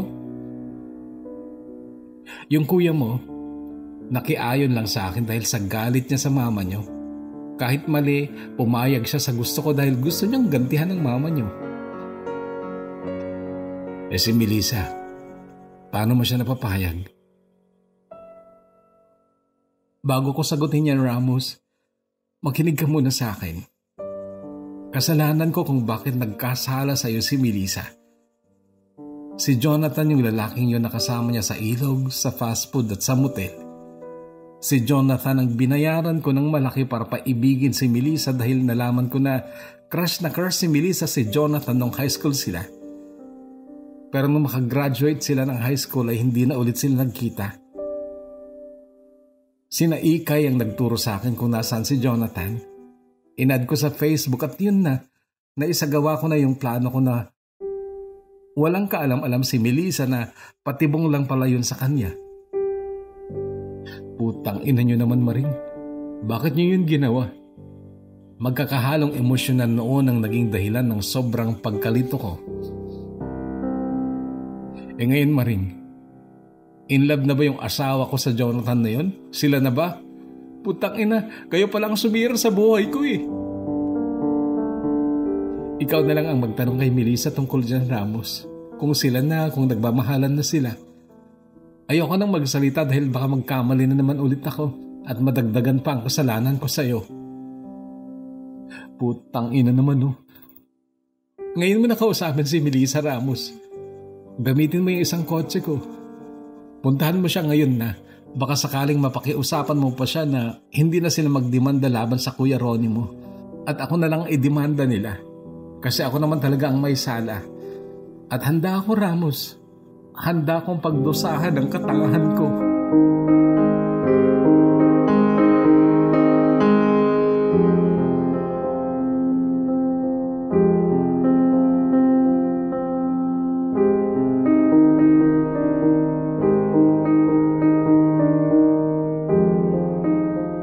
Sinunod ko si Maring. Nagmaneho ako papuntang Bayumbong pero hindi ako sa bahay tumuloy kundi sa bahay namin ni Melissa. Sakto pang papasok na sa daycare ang anak namin noon. Sasamahan ni Melissa at pareho silang natigilan nung makita kong nakatayo sa harap ng maliit naming bahay na naipatayo nung unang taon ko pa lang sa pagmemekaniko dito sa Saudi Arabia. Amos? Mahinang sambit ni Melissa sa pangalan ko. Papa, sambit naman ni Mumay. Noon kahugot ay bumalong ang luha ko sa pagkakatitig sa dalawang babaeng muntikan ng mawala sa buhay ko dahil sa kagagawan nila Maring.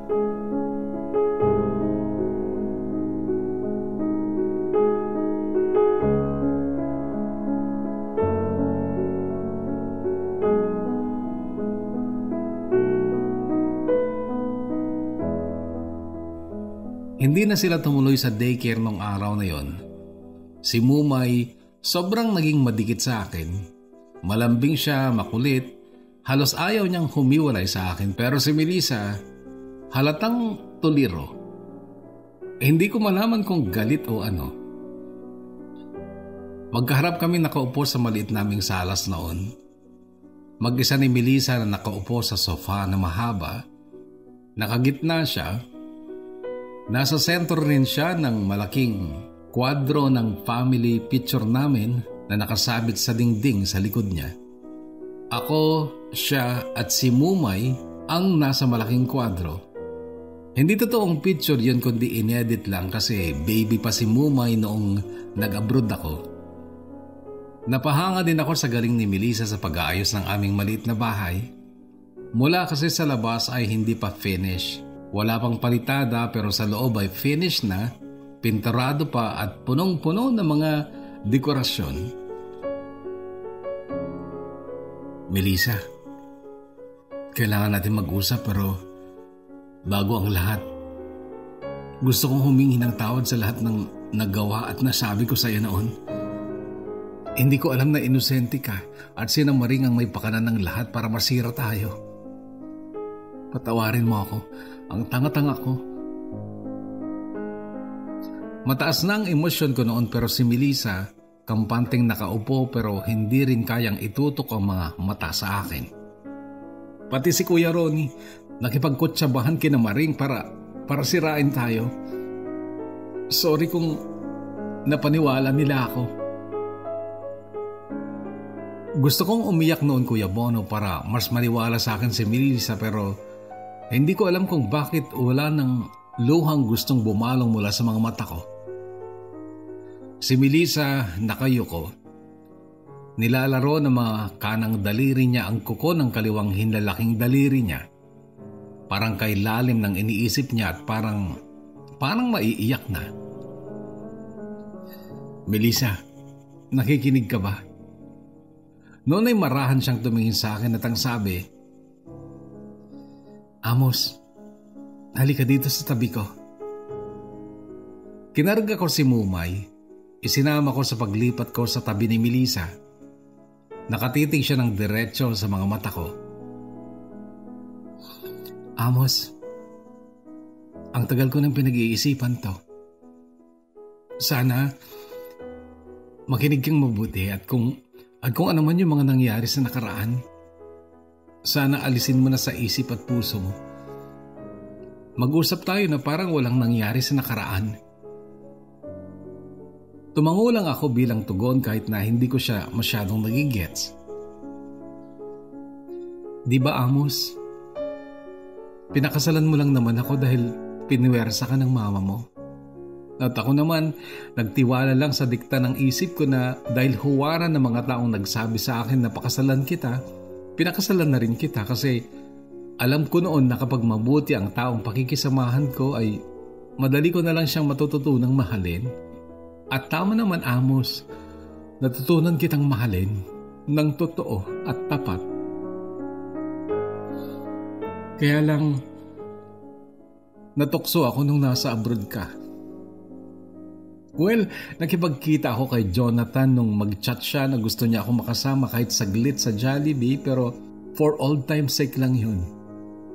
That time, pangako wala akong ibang intention kundi ang makita lang siya kasi birthday daw niya at wala siyang balak maghanda. Kaya lang, simula nun, hindi niya na ako tinantanan. At alam kong nagkakasala na ako sa'yo kasi yung dating feelings ko noon para sa kanya nung high school kami, bumabalik na hanggang sa nagmotel na kayo? Napatitig siya sa mukha ko. Oo, pumasok kami sa motel pero mamatay man ako at buong pamilya ko, Ramos. Walang nangyari sa motel dahil pagpasok namin, parang nahimasmasan ako. Pinilit kong pinairal ang katinuan ko na mali yun. Walang nangyari? Sinong maniniwala sa'yo, Melissa?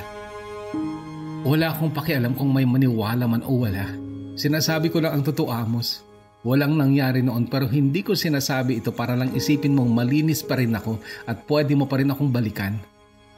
Kasi ang totoo, pinag-iisipan ko na talagang makipaghiwalay sa'yo. Ano? Bakit? Dahil mahal mo na ang Jonathan na yon? Oo, Amos. Mahal ko na siya at alam kong mahal din niya ako ng totoo. Pinaikot-ikot mo lang, doon lang din pala ang tuloy. Amos, hindi ako makikipaghiwalay sa'yo kung ayaw mo dahil kasal tayo. Magsasama pa rin tayo kung yan ang gusto mo pero nagpapaka-honest lang ako sa'yo sa pagsasabing kahit na magsama ulit tayo, may ibang lalaki sa puso ko. Napatitig ako sa mga mata ni Melissa. Nakipagtitigan din siya at ang sabi pa, tahimik ang buhay ko noon. Tapat ako sa'yo. Nabubuhay na malinis ang konsensya at abala lang ako kay Mumay. Pero bigla na lang nag-add sa akin si Jonathan, nag-chat, at iyon ay utos pala ni Maring. Pero alam mo, Amos, hindi ko magawang sisihin si Maring ngayon kasi kung hindi dahil sa kanya, hindi sana kami nagkita ulit ni Jonathan. Melissa, alam mong binayaran lang siya ni Maring para sirain tayo. Oo, alam ko yan. At nagalit ako kay Jonathan nung umamin siya. Pero ngayon, nakahanda siyang patunayang totoong mahal niya ako. At pareho kaming naniniwala na ginamit lang ng tadhana si Maring para muli kaming magkita. Ano? Oo, Amos. Mahal na namin ni Jonathan ang isa't isa. Nakatingin ng diretso sa mukha ko si Melissa nang bigkasin niya ang mga salitang ito kasabay ng pagbalong ng luha niya na ikinasakit naman ang damdamin ko. But again, Amos, hindi ako makikipaghiwalay sa iyo kung ayaw mo akong pakawalan kasi alam ng lahat, pati ng Diyos na kasal tayo. Kaya ngayon, ikaw pa rin ang magdedesisyon. At kung ano man ang desisyon mo, susundin ko.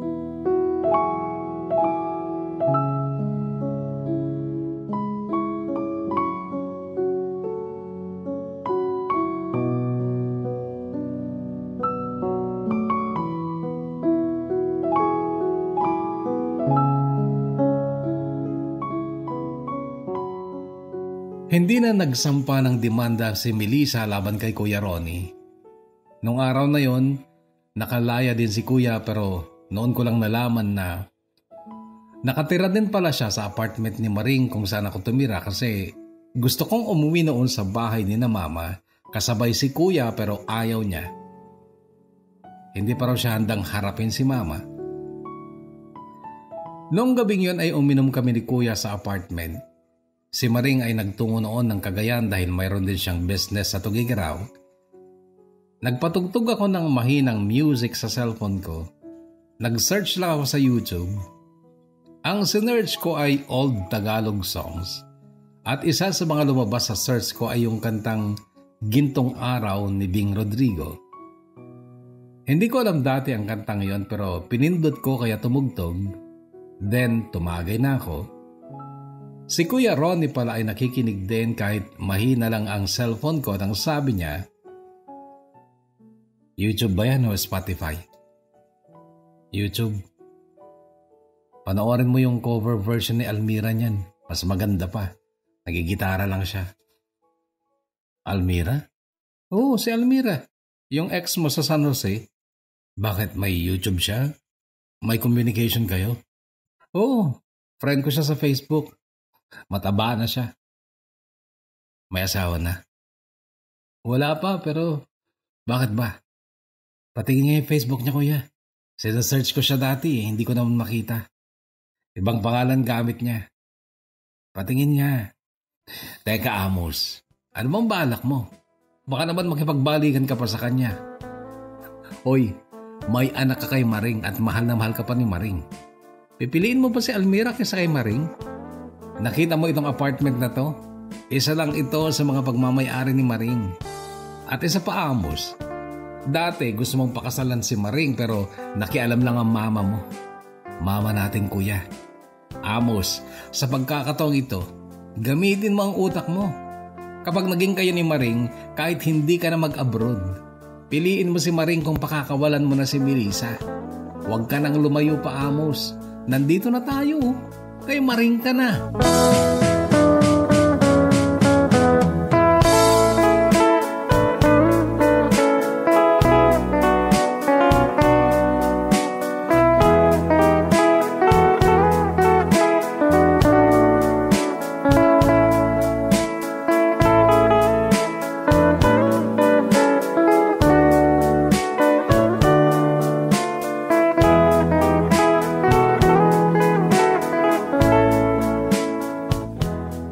December 22, 2022 nung magpunta ako ng San Jose.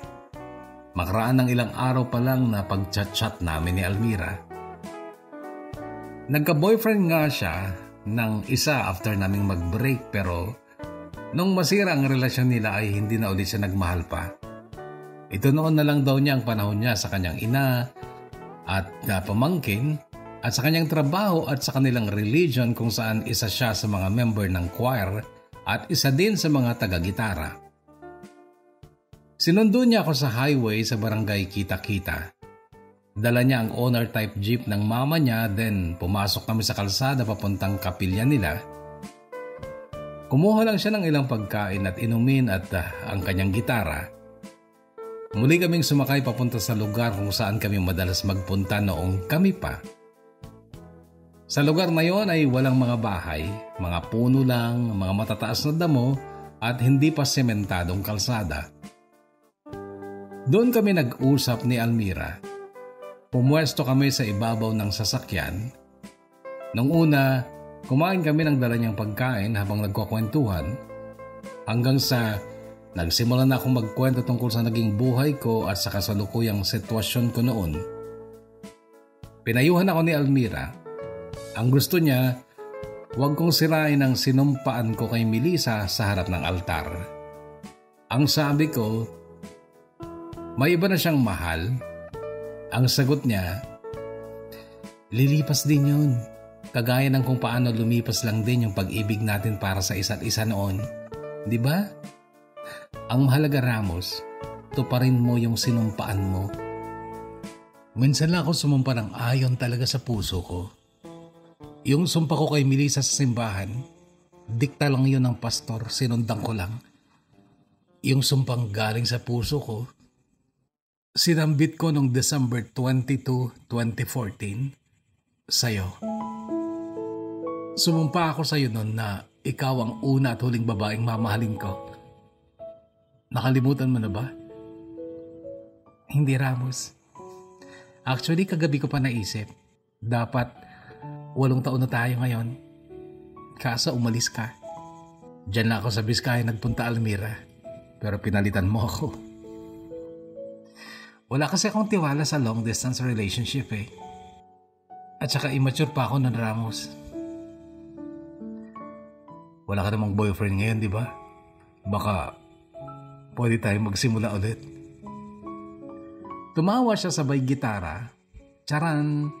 Then muli ding nagsalita. Hindi ko sinasabing hindi pwede, Ramos, pero sa ngayon, hindi pa tama ang magdesisyon. Tingnan natin. May mga issues and concern ka pa sa Vizcaya. Ayusin mo muna. At please lang, Ramos. Sa mga desisyon na gagawin mo, dapat 50-50. Magkasanib dapat ang puwersa ng utak at puso. Dugtong ko pero ang sabi niya, konsensya, Ramos. Konsensya.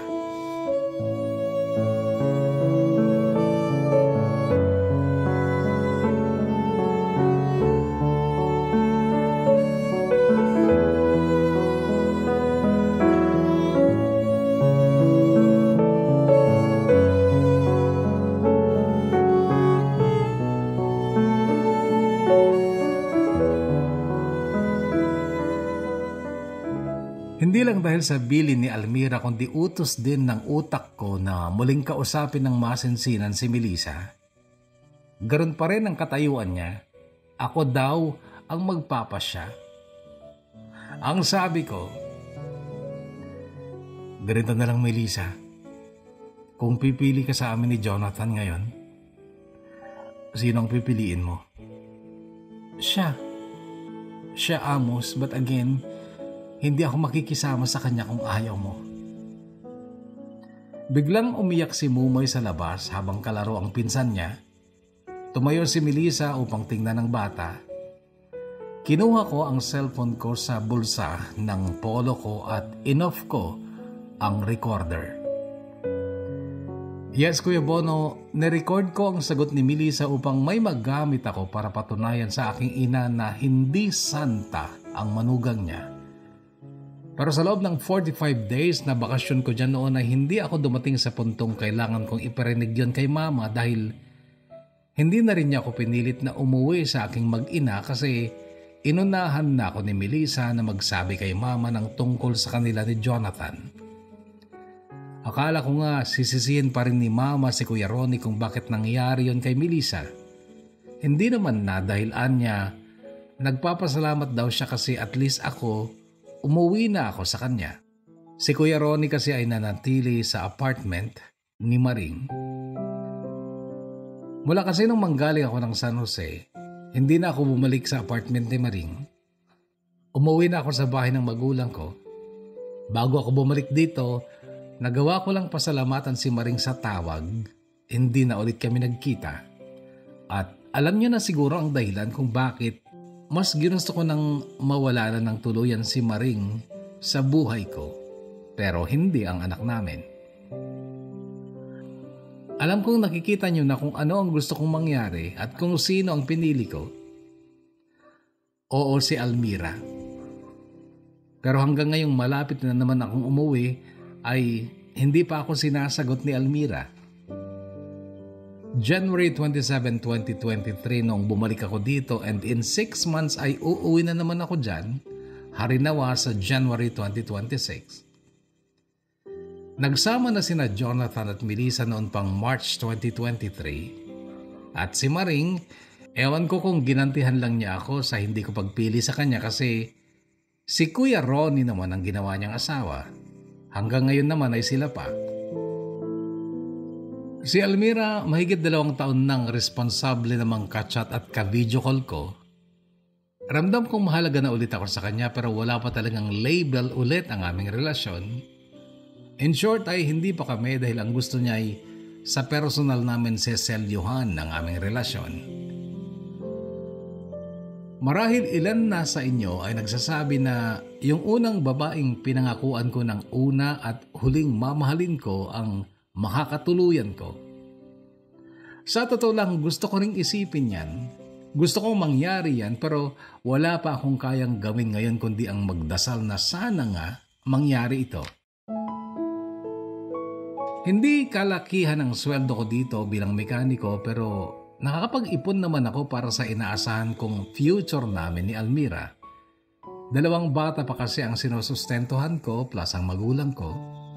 Oo, Kuya Bono, kahit na mayaman na si Maring ay inuobliga din niya akong magsustento para sa anak namin kahit na si Ramar ay ayaw naman akong kilalaning ama niya. Buti nga si Mumay, kahit may bago na siyang daddy ay ako pa rin daw ang paborito niyang papa. Si Mama naman, kahit papano ay maayos na rin kami ngayon. Nakakapagpadala din ako sa kanya paminsan-minsan kasi hindi siya tumatanggap ng pera mula kay Kuya Ronnie dahil alam daw niyang galing kay Maring ang ibibigay niya. Kahit papano ngayon ay nauunawaan ko na si Mama. Nananatili lang talaga siyang matuwid ayon sa kanyang paniniwala. Hanggang dito na lang muna Kuya Bono at maraming salamat muli sa pagbabasa. Gumagalang at nagpapasalamat. Ramos.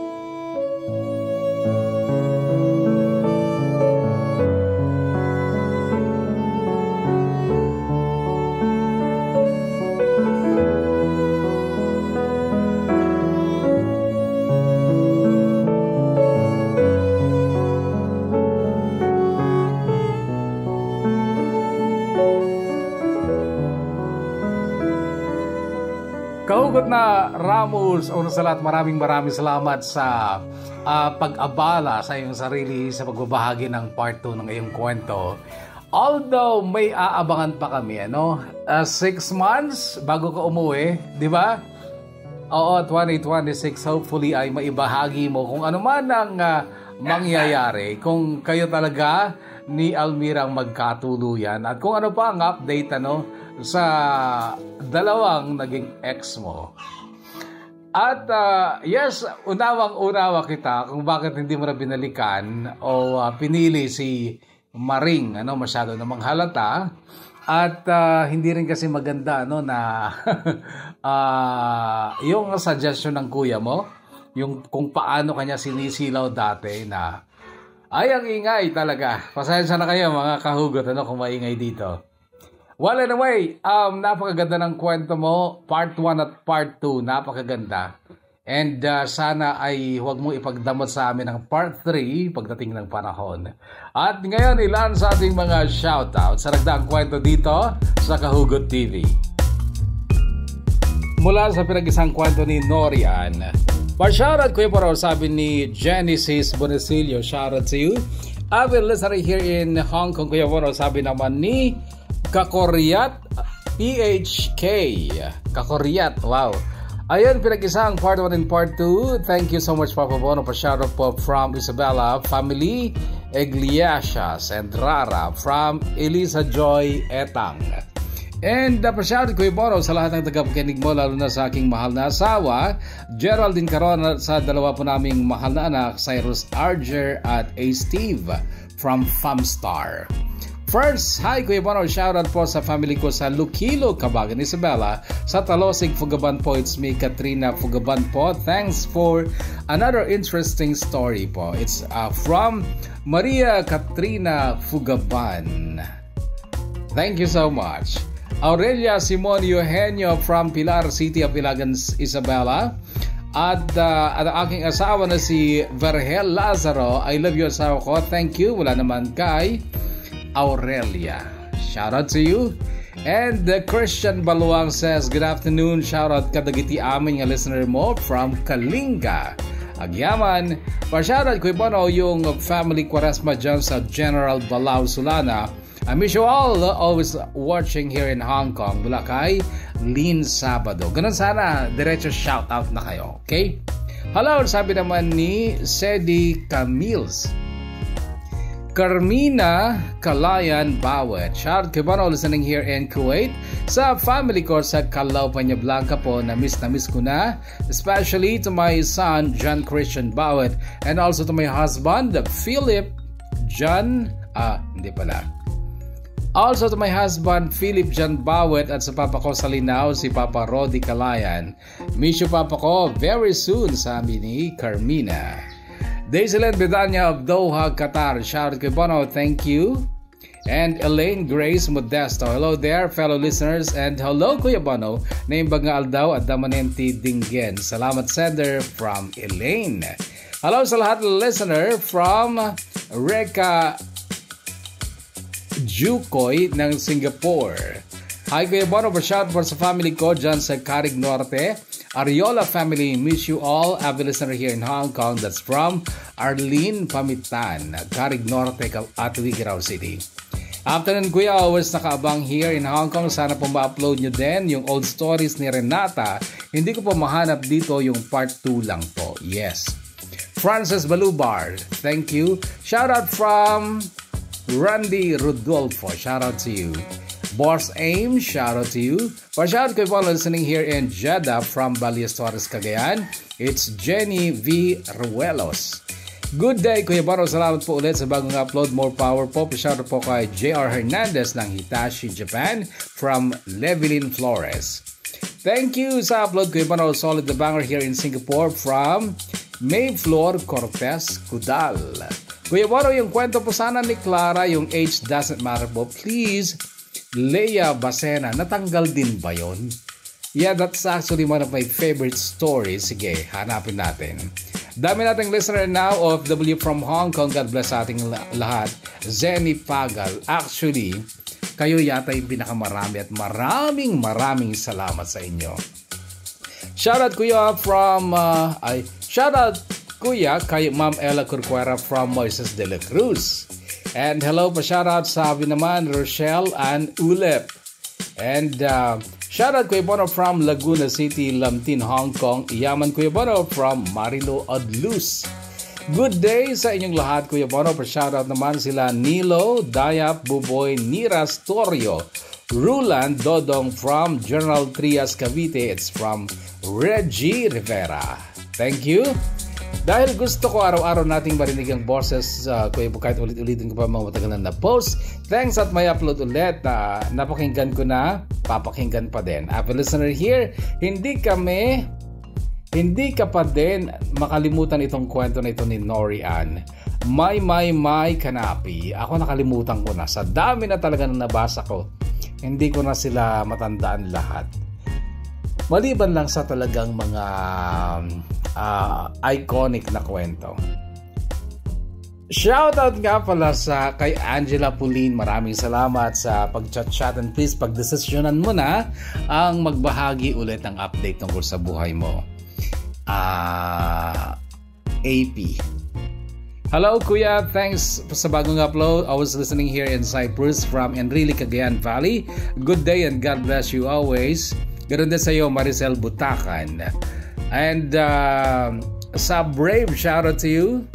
Pa-shoutout po Ate Mado and Rosaline of King Abdallah Hospital, Bisha from Sara. Maraming salamat Sarah.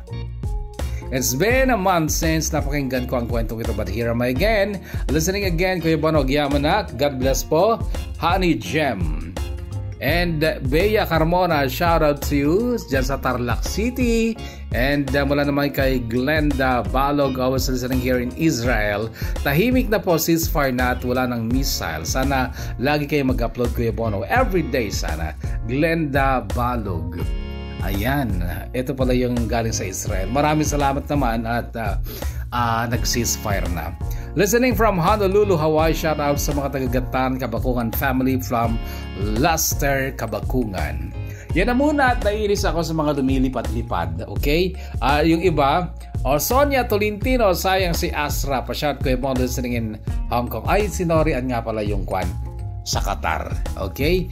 And Jackie Rumbawa, shout out to you. At yan na muna. And again, kahugot na Ramos, maraming salamat for sharing your story. Aabangan namin ang part 3 mo soon. Okay? At sa lahat mga kahugot na naglaan ng oras, maraming salamat. Stay healthy, stay safe, and God bless us all.